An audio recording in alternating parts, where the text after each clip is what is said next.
Welcome to today's video.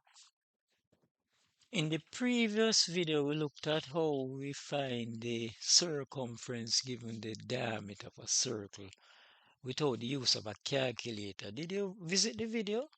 If so, I would love to know your thoughts about the video.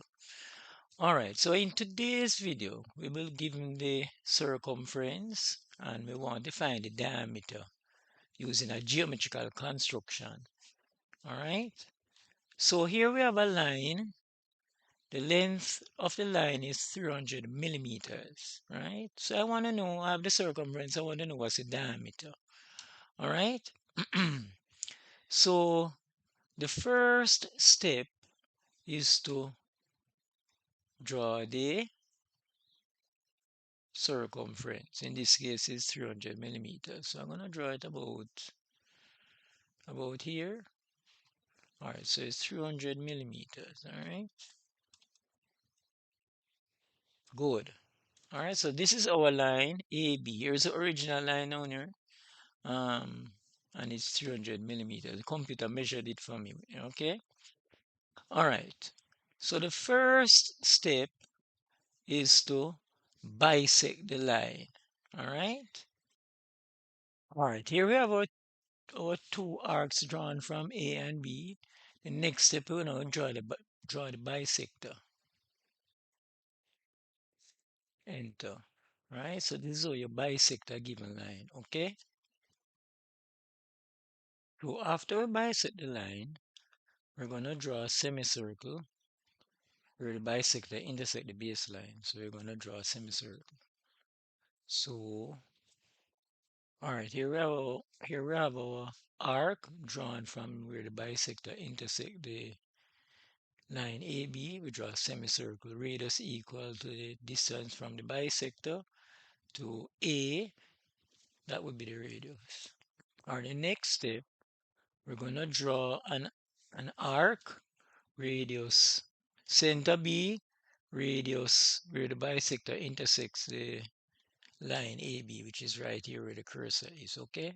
So the next step is to draw an arc. So center at at B, sorry. Radius at the bisector. We're going to draw an arc. Good. So there we drew the arc, right? The next step now,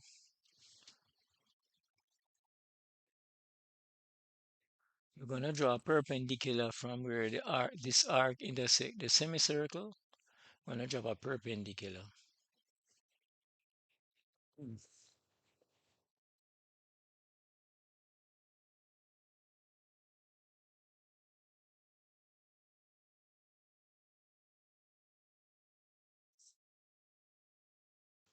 Enter.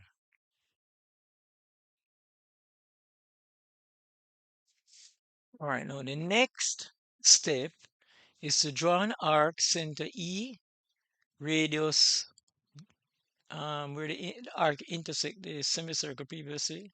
That would be you need an arc coming down. So center, that would be the start. Now we're coming down, where it intersect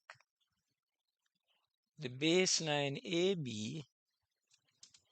This distance would be okay, so here is construction to find the diameter given the circumference, right? And the circumference, as you know, will be coming from a circle.